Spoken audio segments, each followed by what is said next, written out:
latest addition to India's technology push, the Indian Space Research Organisation launched a next-generation satellite, part of the NavIC series, to space. 5, 4, 3, 2, 1, 0. The NVS-01 is a first successful launch of the satellites envisaged for the NavIC constellation.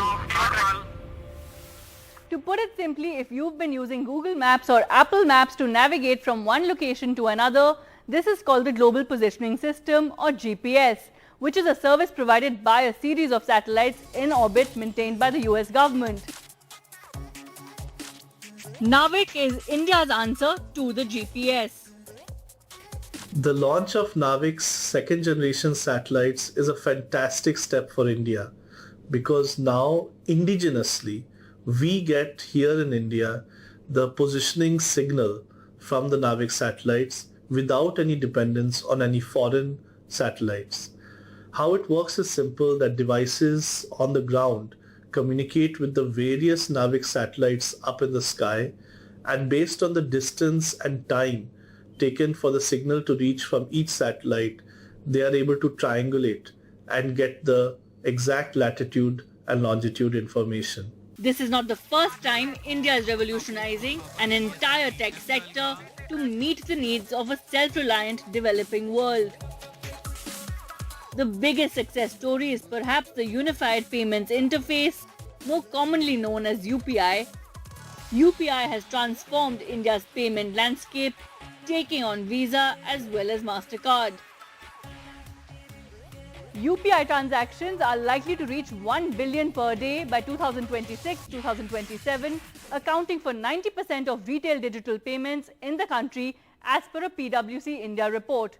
UPI is already accounting for almost 75% of total transaction volume in the retail segment during 2022-23 as per this study.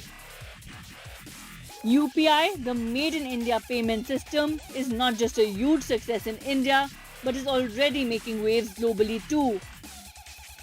Be it in Nepal, Bahrain, Bhutan, Europe, UK, Oman, France, UAE, Singapore and Malaysia as well.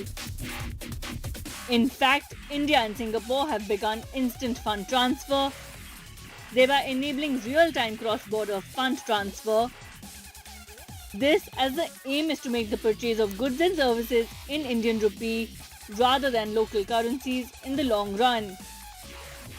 Recently launched ONDC, or Open Network for Digital Commerce, aims to democratize benefits of e-commerce just like UPI democratized payment systems.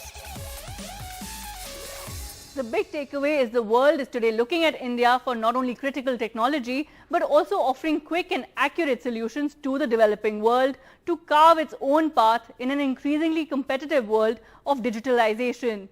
Sakshi Bajaj for NDTV.